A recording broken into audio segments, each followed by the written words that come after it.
seriously. Hey, lady, you just raised your hand. The guy you're with is your husband, right? Tell him to put a sock in your mouth.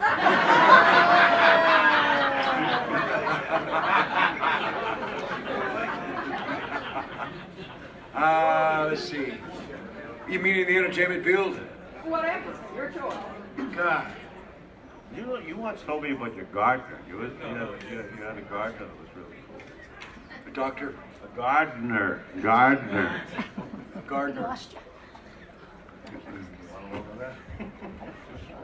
I'm trying to. I'm not real serious. I'm trying to think seriously about it. I think I'd like to have met Abraham Lincoln. I think that's probably the guy that I would like to have sat down and had a meal with. All right. Yeah, and I think one of the reasons is that he saw beyond the moment. I think God, now that you open that door, there's so many other people. There's so many other people, in the box. But they're singular people of a time that was important in our history. Right. And he was one of them. He was very, very important.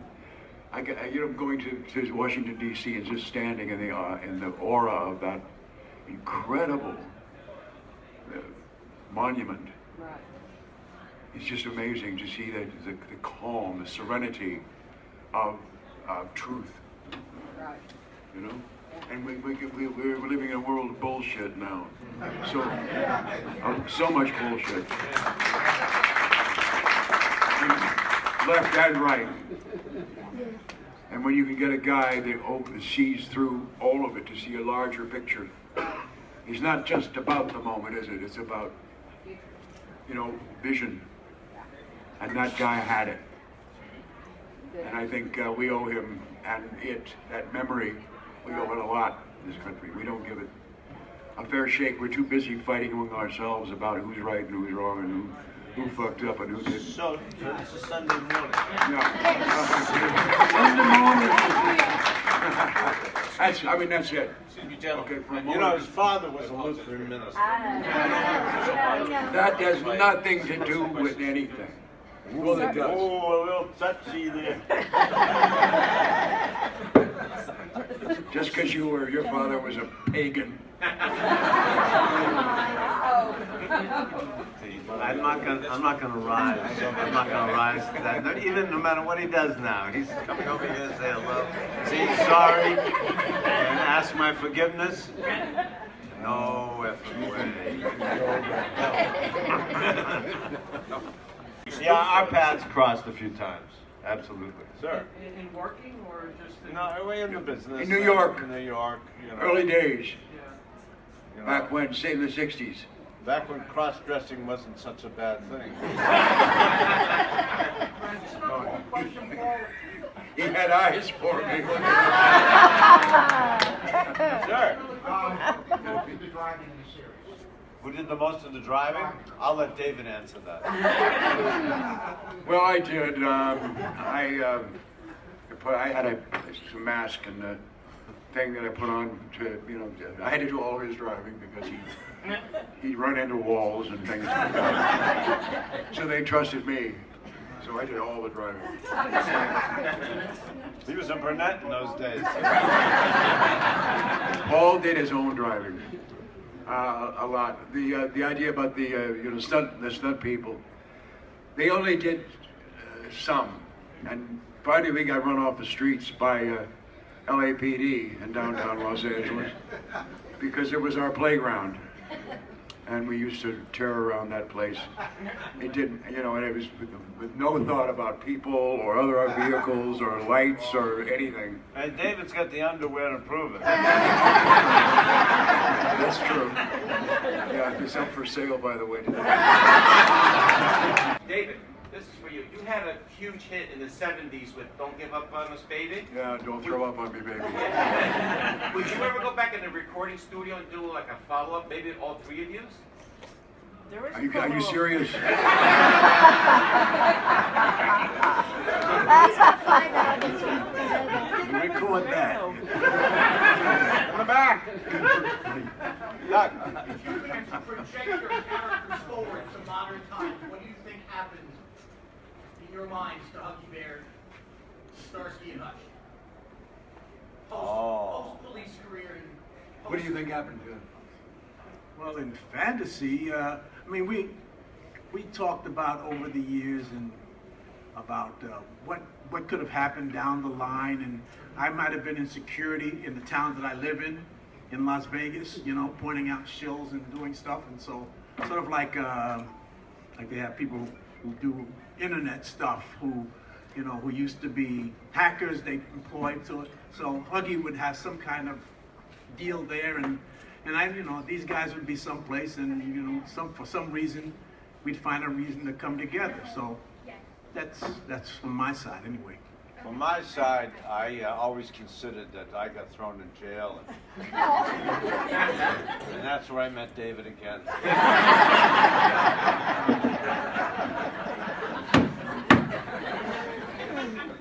I was a guard at the prison.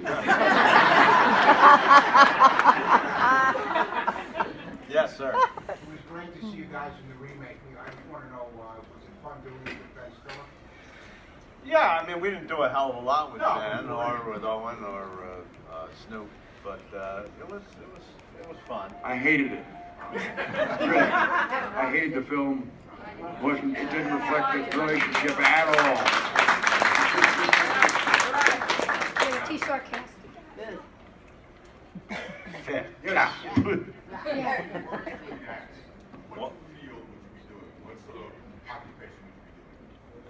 What would I be doing if I wasn't an actor? Wow. Well, I've done a lot of things, so, you know, I'd be one of those, or I'd be a flower on a tree, I don't know. What would you do? I was in high school because I started in business when I was 14, and fell in love with it, and you know, here I am 58 years later. But I was studying to be in the fashion industry, you know, and went to fashion industries high school, and I was learning to be a pattern maker and you know, that kind of thing. And, Tony made all his something own creative. costumes. Yeah, I think that's where I got the style from high school. I think I'd be a teacher. That's what I think. My dad was a teacher. My mom was a teacher. My grandparents were both, well, they were pastors and teachers. So I probably would have ended up that really fascinated me the most. You know. Yes, ma'am.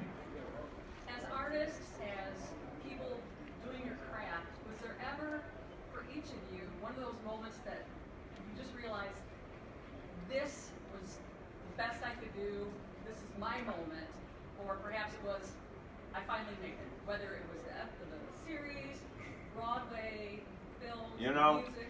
You know, we're raised and trained by our education, all of us, to believe that there are definitive moments. You want me to use this? Yeah. To learn that there are definitive moments, epiphanies, that where, you know, the heavens open up and God speaks to us. It's not true.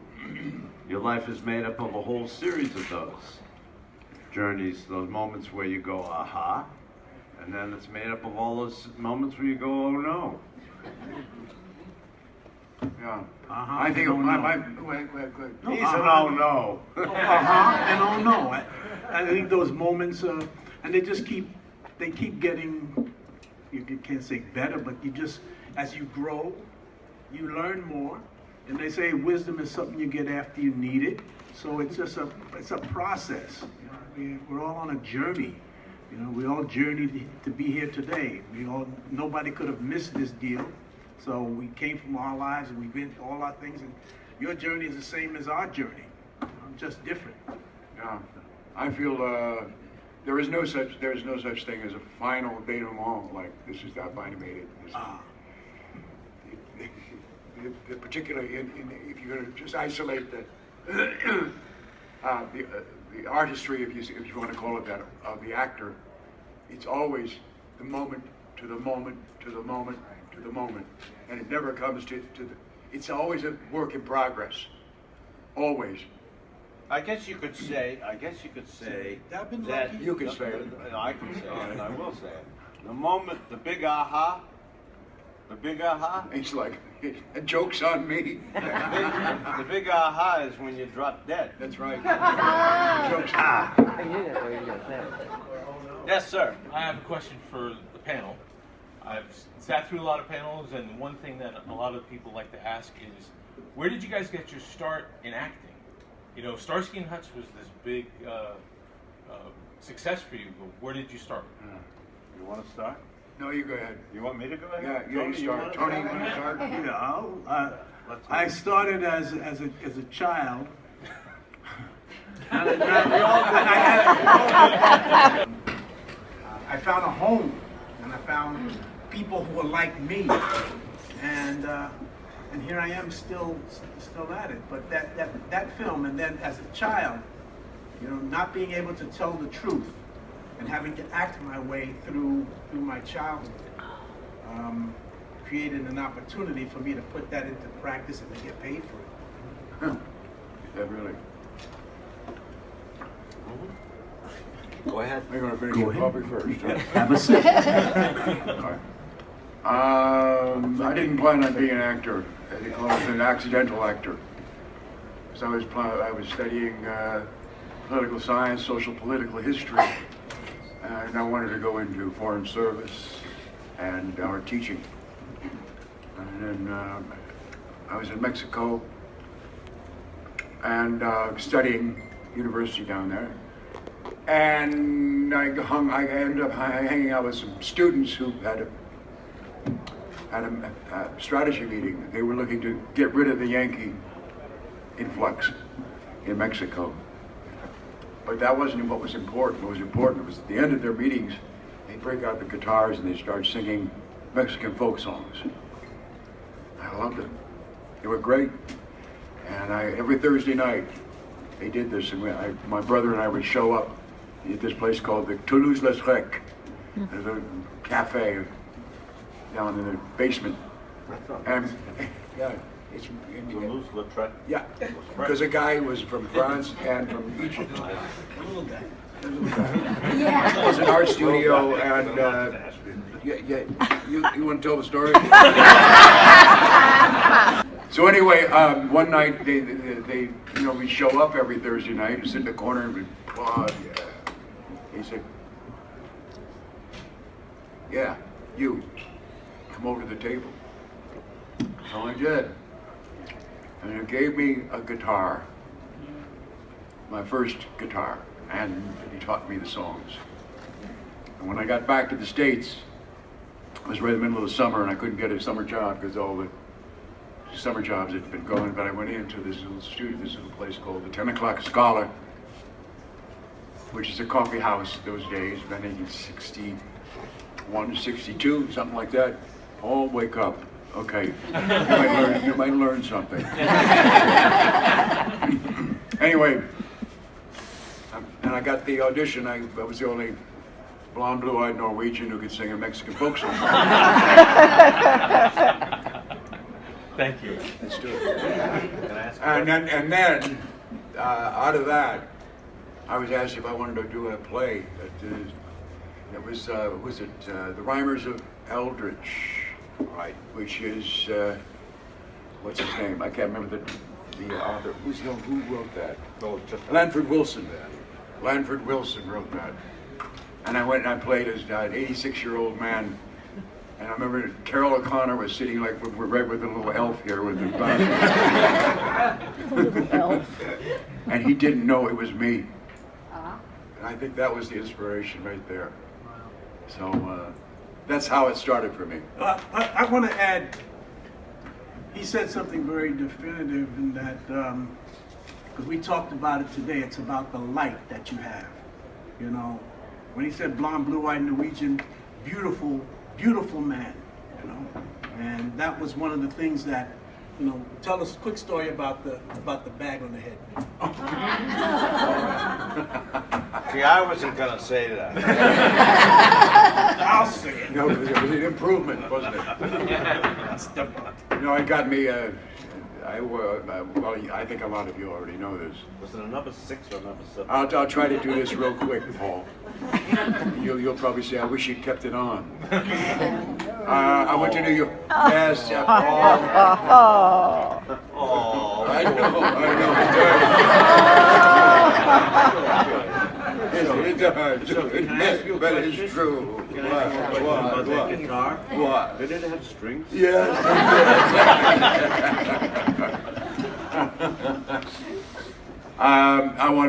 I'd say my first tape that I ever made down to this 10 o'clock Scala, I sent it up to California, and it was rejected. It was sucked. It was really awful. So I took the same one, and that was when I was divorced. I was living in my agent's office on the 10th floor, I think, of a building in downtown Minneapolis. And one night, just musing with my guitar player, accompanist, I said, what if people wore masks on their faces? That way you would know, this never would have happened. I can't go into the whole explanation of what happened, but anyway, I thought, wow, wait a second. That's a good idea. So I went down to this department store and I got a hat, a ski cap, and I cut 2 eyes in the mouth, pulled it down, and took a picture of it, 8x10. I made an 8x10 out of a Polaroid shot and sent it off to New York to William Morris Agency, along with this tape that had been rejected on the West Coast. And in 2 weeks, I got back contracts in all fields, come to New York. Well, they all thought that I would just come in and say, well, I do this as an act. I didn't do it as an act. I did it for real. I wore that mask day in and day out, everywhere I went. And I would say one thing. I would say, my name is David Soul, and I want to be known for my music. End of story. And they tried like hell to get me to take that mask off, and I wouldn't take it off. Really. It drove them crazy. I was Mayor Lindsay trying to break into show business. I was Bob Dylan trying to make it straight.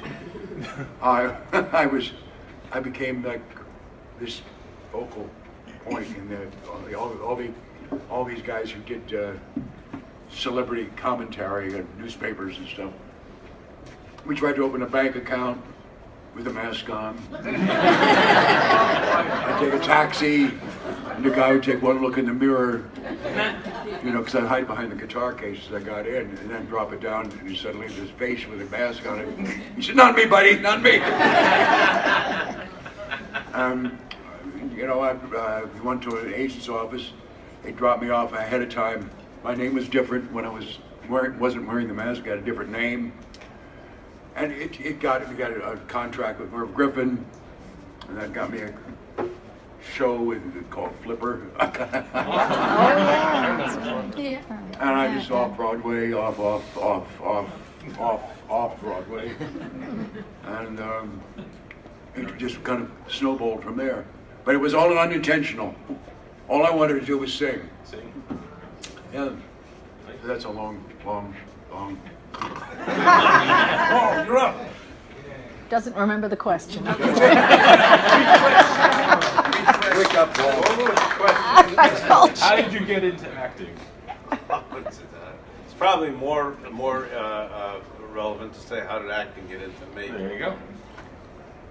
I had a very artistic family, and I was very close with one of my sisters.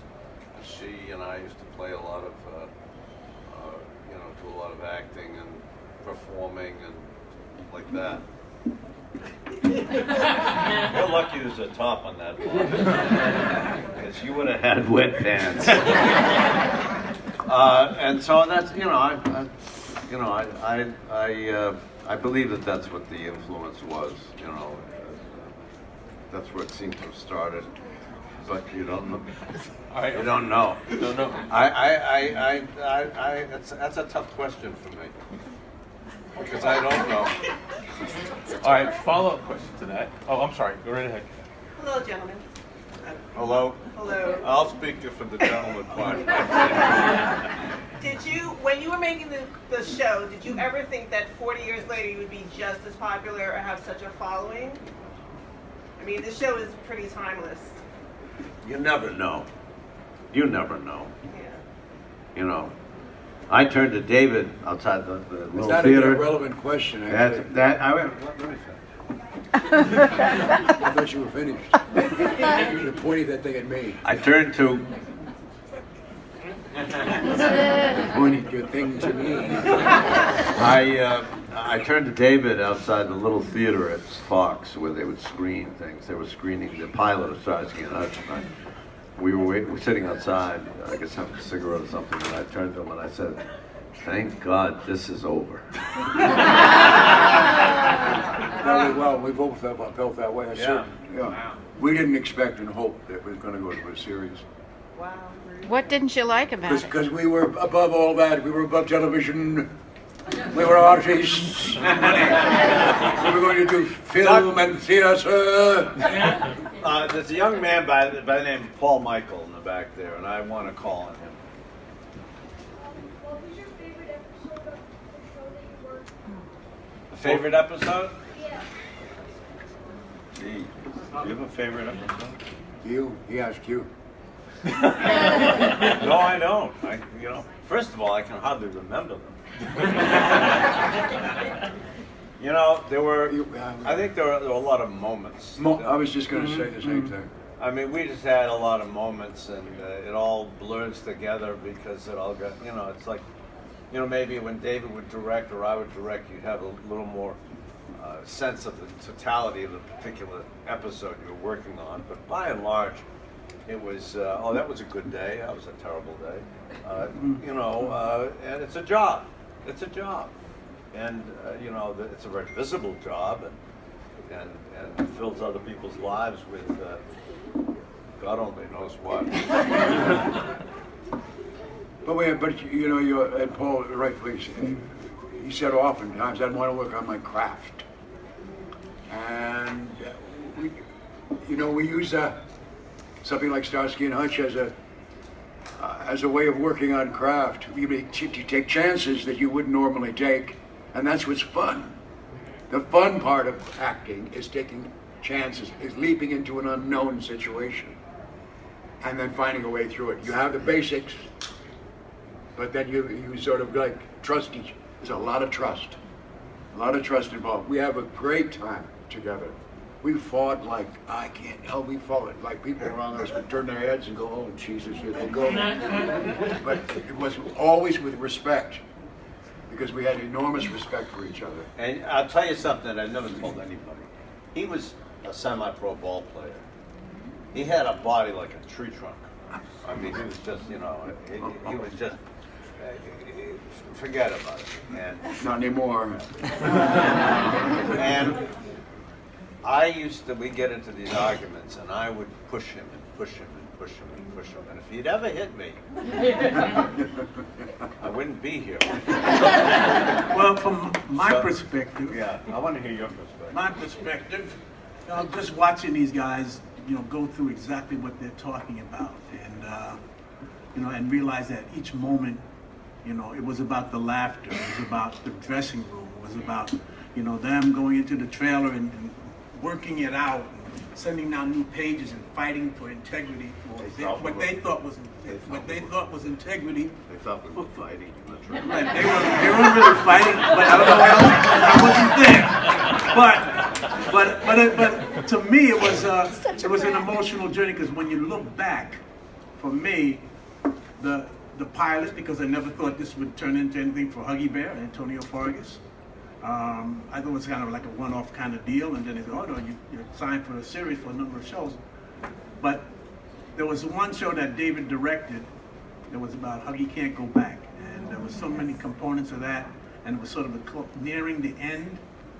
So that was an emotional aha moment for me. And then also the last show, because we had some special moments in that last show, and that's one that Paul directed. So you know. So those things are, you know, stand out for me. You know, you don't have a lot of time to prepare. The shows that, you know, you're working on one show and you get a script for the next one the same, you know, the last day or so of the one you're just shooting, and then you have to start all over again. So you don't have a lot of time to prepare anything. So you've got to trust yourself. You got to trust your instincts. You've got to, you know, I don't know, be prepared as much as you can. Because we work 16 hours a day, you know, 16, sometimes even more. So, and then over the weekend, we used to meet with directors of the next episode while we were finishing up the one before. And we'd meet with them, going over the script and, you know, making adjustments and changes. And then, of course, we got on the set and we'd make more adjustments, more changes. And this is where the trust factor came into play. This is where we had a lot of fun, where we could make up things. You know, we did a lot of improvisational stuff, you know. That was really fun. The one show that I was able to spend some time personally preparing for was The Fix. I spent a lot of time in the rehab center and went through this whole thing. No, I didn't have to do that, thankfully. I didn't. I never touched that shit. I didn't. Yeah, all right, something. You mentioned The Fix. You know everybody loves The Fix. Well, the BBC, banned it. They wouldn't show it. Wow. Because it was it would influence the young people. There was a show once. I went to David. I said, "Hey, I just had an idea." Oh, He went to Christ. sleep immediately. And I said, I have an idea of how we could do a show and shoot it. We usually our shows in 7 days. How we could shoot it in 3 days. Right? We shoot this in 3 days, and we'd have 4 days off. So I told him the idea. He said, "That's great. Let's do it." So I went to the producers. I said, "Look, you do a show where there's some horrific accident in the beginning, and one of us gets amnesia, and say spends the time in the hospital, and the other one is out trying to solve the crime and coming back and saying, 'But do you remember? Remember me? Remember this? Remember that?'" And you use all the flashbacks of the other. Trying to get him to remember anything. So the producers, they were delighted. They said, "That's a wonderful idea. Let's do it." It's cheap. And the third day we were finishing up the shooting, they handed us a script for the next show.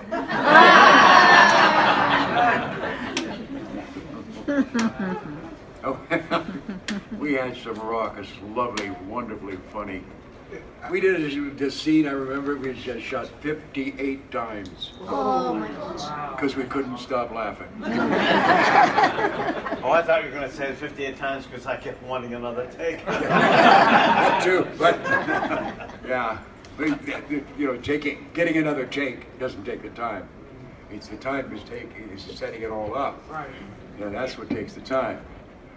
But in this case, it was like just to look at this idiot, and you know what's coming next, and it's just you just can't keep it in. Anyway, that was fun. That was fun. It was a lot of fun surprising you. I love that. I love to. Why do you always have to embellish things? Why don't you just say it was fun? Really? It was fun because I could fuck you up. Because I want to bathe in the glory of it. That's what the producers had to contend with in terms of these guys. And, you know, we would get a script and it would be one color. By the end of the shoot, we'd have like a rainbow script. These are the things that, you know, worked out. So you have pink and green and yellow and white and orange and purple and some pages, you know. Paul, are you directing anything now? Or I'm sorry? Are you about to direct anything now, or are you currently directing something? I have a project that someone's expressed some interest in. It may happen, it may not. At this point in my life, it's, you know, thank you very much. Tell me when to roll the camera. You're an excellent director. Thank you very much. No. David's an excellent director, too. Yeah. Well, thank you. I'm just curious, as you know, today a season is only like 8 to 10 episodes, so you probably would have a lot more free time if you did it today. What was the average run of episodes per year? 25.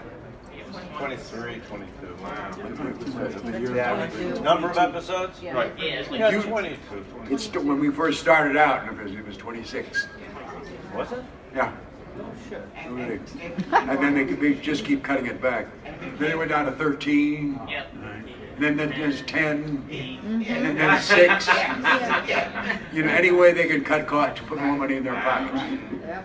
And it used to be the networks would get behind their shows and stick with you and build an audience, build it. That's why it's still alive today, because people of your age and the 40s. All you old folks. All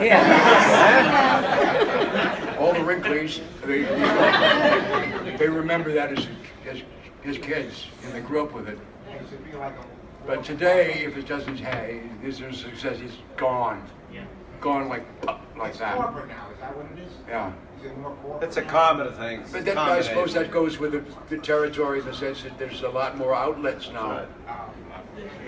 Then there was only 3. There's a lot more outlets, there's a lot more product, there's a lot shorter attention span because our wonderful government has decimated our educational process.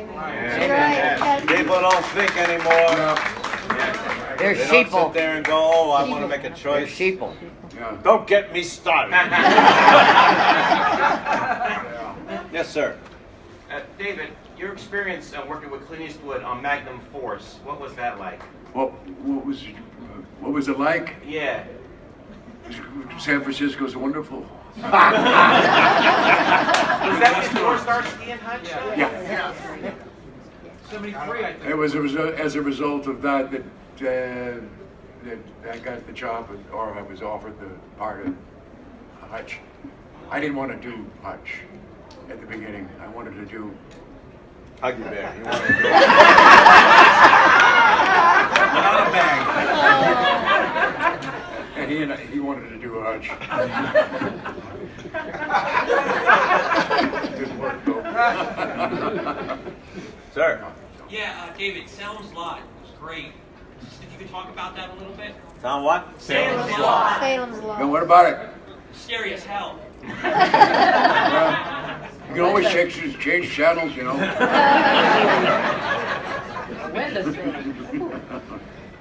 Yes, ma'am. It's not really a question, it's just a thank you. I'm sorry. Thank you My for all hearing three. is really limited. She said it's a thank you. It's a thank you in 2 parts. 2 parts. 2-part thank you. You see right through. First of all, I don't know that you guys even realize how many fan groups there are for all 3 of you, but not just fan groups, of friendships you have made all right here. We have been friends for years, and we get together all the time, and it's all because of you guys, and even across different countries. You know. It's very nice. Thank you. Thank you. I'd like to say something about that. Don't you dare. I'm not going to.